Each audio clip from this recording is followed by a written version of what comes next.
जय माई की। वैदिक कर्मकांड ज्योतिष कार्यशाला यूट्यूब चैनल में आप सभी नूतन और प्रबुद्ध दर्शकों का बहुत बहुत स्वागत है।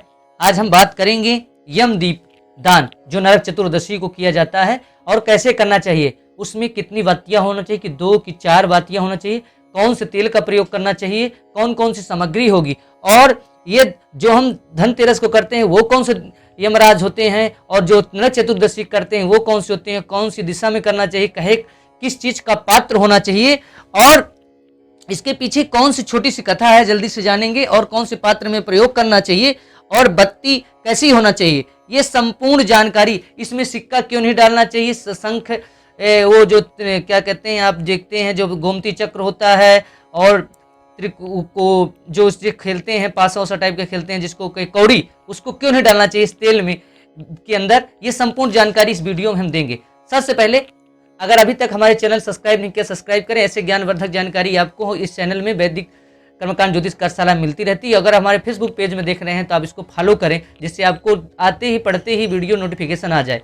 क्या क्या लगेगा, सबसे पहले एक दिया, मिट्टी दिया चाहिए, वो चाहिए मिट्टी का दिया चाहिए, ये मिट्टी का होना चाहिए या फिर आटे का होना चाहिए, ठीक है, आगे हम बताएंगे क्यों। फिर माचिस होना चाहिए, आपको वाती होना चाहिए, रुई होना चाहिए, रुई हो या कलावा का हो, ठीक है ना। अभी कैसे लाल होगी बताएंगे। फिर आपके पास पूजन करने के गंध, कुमकुम, अक्षत, पुष्प और ये तेल होना चाहिए। अब देखिए, जो हम लोग करते हैं यम का दीप दान करते हैं तो 2 दिन किया जाता है। जो हम पहले दिन करते हैं यमराज का दीपदान, वो धन त्रयोदशी दिन करते हैं। जो दूसरा दान करते हैं, दीपदान करते हैं, नरक चतुर्दशी किया जाता है। पहले दिन का जो दीपदान किया जाता है वह, उसके पीछे कथा क्या है, क्यों उनको एक दिन किया जाता है, धन त्रयोदशी को, चतुर्दशी को कैसे। तो भगवान सूर्य नारायण की जो पत्नी है छाया देवी, उन्होंने श्राप दे दिया था यमराज को, तब से इनके 2 स्वरूपों को पूजन किया जाता है।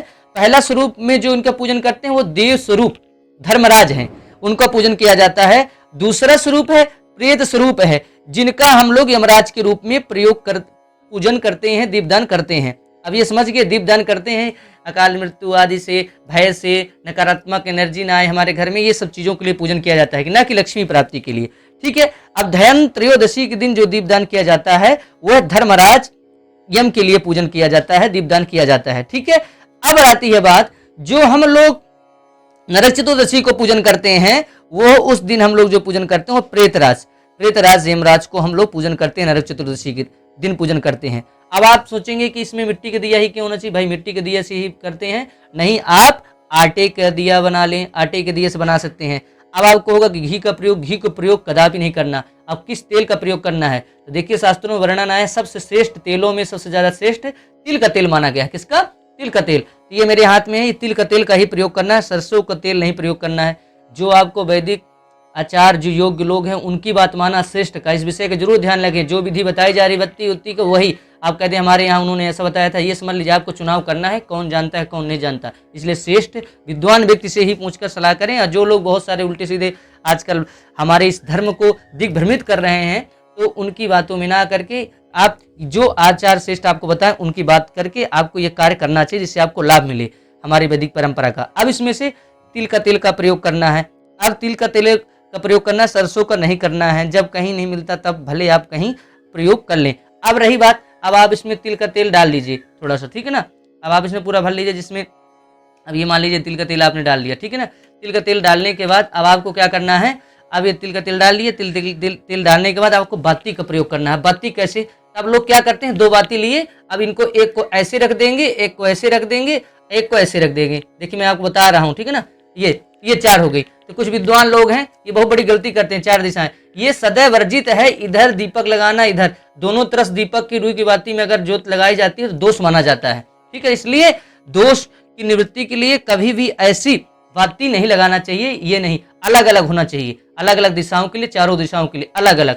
तो देखिए अलग अलग, तो मैंने 4 बाती बनाई है। अब आपको जो बत्ती होनी चाहिए वो कैसी बत्ती होना चाहिए, तो ये लाल होना चाहिए, ठीक है ना। साज्यम चवर्ति संयुक्तम बन्हिना योजितम मया, ठीक है ना। तेल के दीपक के लिए लाल होना चाहिए, इसमें आप रोली लगा लीजिए, ठीक है ना। रक्त दीप समायुक्तम तैल दीपम समायुक्तम, रक्त दीप के लिए जो होती है वो कौन सी होती है, रक्त दीप समायुक्तम तैल दीपम, तैल दीपक के लिए रक्त बत्ती का प्रयोग करना चाहिए। अब इसमें तो थोड़ा सा आप रोली लगा लीजिए, ठीक है। आपको देखिए रोली दिखा रहे हैं लगाकर, ठीक है ना। आप इसमें रोली लगा लीजिए। आपके सामने ही दिखा रहे, हम चाहते तो बना के रख लेते, तो आपको एक बता रहे हैं, ऐसे आप लगा लीजिए, इसमें से इसका दोष नहीं लगेगा। फिर ठीक है ना। अब इसको अलग अलग दिशाओं में हम स्थापित करेंगे। कितने दिशाओं में? पूरा, पश्चिम, उत्तर, दक्षिण। अब आपको वो भी विधि हम आपको दिखाएंगे, ठीक है। अब ये आपको हम एक बार दिखा देते हैं थोड़ा सा जल्दी से बना करके, जिससे वीडियो लंबा ना हो जाए, क्योंकि आजकल लोगों के पास इतना समय नहीं होता। पर स्किप करके ना देखें, अगर आप ऐसा करेंगे तो फिर क्या समझ में नहीं आएगा। और अधिक से अधिक शेयर जरूर करें, ठीक है। अब देखिए, अब ये हो गया। आप ये मान लीजिए एक दिशा के लिए इधर से, ठीक है ना, थोड़ा सा आप बोल लीजिए ऐसे करके, एक दिशा के लिए ये बात, ठीक है। ये लीजिए, एक दिशा के लिए ये हो गई, पूरब मान लीजिए, ठीक है ना। एक ये मान लीजिए, एक दिशा के लिए ये, ठीक है, इस तरह करके, ठीक है। और दूसरी दिशा के लिए इधर से, ठीक है, पूरा, पश्चिम, उत्तर, दक्षिण, ठीक है। ये हो गई आपकी चार बाती। चार बातियों का प्रयोग करना चाहिए, ये ध्यान रखना है। बहुत सारे लोग अपनी अपनी योग्यता बताने लगते हैं ना, बहुत गलती करते हैं, इसलिए आपको इस विषय में जरूर ध्यान रखना है। ये आपकी चार बाती हो गई, ठीक है। चार बातियों का आपने प्रयोग कर दिया। चार बातियों का प्रयोग करने के बाद अब आपको क्या करना है? इसको पूजन करना है, इसको ध्यान करना है, प्रार्थना करना है। कैसे? आप अक्षत ले लीजिए, थोड़ा सा अक्षत लेकर के, कुमकुम पुष्प लेकर के, अब इनको आपको आसन देना चाहिए। तो आसन देने के लिए आप कुछ पात्र रख लीजिए या कुछ अक्षत रख दीजिए। लीजिए मैं पात्र रख देता हूँ, ये लीजिए, आप पात्र रख दीजिए, आसन दे दीजिए। आप प्रार्थना करिए, दीपो ज्योति परम ब्रह्मा, दीपो ज्योति जनार्दन, दीपो हरतु मे पापम, यम दीपो नमोस्तुते नरक चतुर्दशी, यम दीपो नमोस्तुते शुभम करोतु कल्याणम आरोग्यम सुख संपदाम शत्रुबुद्धि विनाशाय, यम दीपो नमोस्तुते। इस तरह करके आप इसको प्रणाम कर लीजिए। प्रणाम करने के बाद अब आपको इसमें क्या करना है? सिक्का नहीं डालना है, ये ध्यान रखना है। सिक्के नहीं डालना है, कौड़ी नहीं डालना है, गोमती चक्र नहीं डालना है। बहुत सारे आप जानकारी लोग देने लगते हैं उल्टी सीधी, तो उनकी बातों में गलत जो देते हैं उनके मत जाइए। जो श्रेष्ठ लोग हैं उनकी बात, वैदिक जो परंपरा से पढ़े हैं, विद्वान आचार्य हैं, उनकी बात मान करके आपको ये काम करना है। इसके बाद उस निवृत्ति के लिए, क्यों ये दीप दान में कौड़ी सिक्का इसलिए नहीं डालते हैं? क्योंकि कौड़ी और सिक्का और जो गोमती चक्र डालते हैं वो लक्ष्मी प्राप्ति के लिए होती है। हम ये दीप दान जो करने जा रहे हैं, ये लक्ष्मी प्राप्ति के लिए तो करने नहीं जा रहे हैं। ये दीपदान हम कैसा करने जा रहे हैं? यह दीपदान हम अपने यहाँ किसी प्रकार के न हो उस दोष की निवृत्ति के लिए, पाप की निवृत्ति के लिए, हमारे यहाँ कोई पाप न लगे उस निवृत्ति के लिए, हम पापों को निवृत्ति के लिए यह दीपदान हम करने जा रहे हैं। ये धर्मराज के, ये जो धर्म के नाम को लेकर के लोग इधर अपमार्ग करते हैं, ये गलत है। इसलिए आप इस दीप को, ये नहीं कि ये लक्ष्मी प्राप्ति नहीं कराता, ये हमारे पाप की निवृत्ति कराता है। इसलिए आपको इसमें किसी प्रकार के सिक्का, कौड़ी, सोना, चांदी, किसी प्रकार कुछ भी नहीं डालना है। फिर इसके बाद आपको ये चारों दिशाओं में बत्ती लगा दी। फिर आपको प्रज्वलित करना है।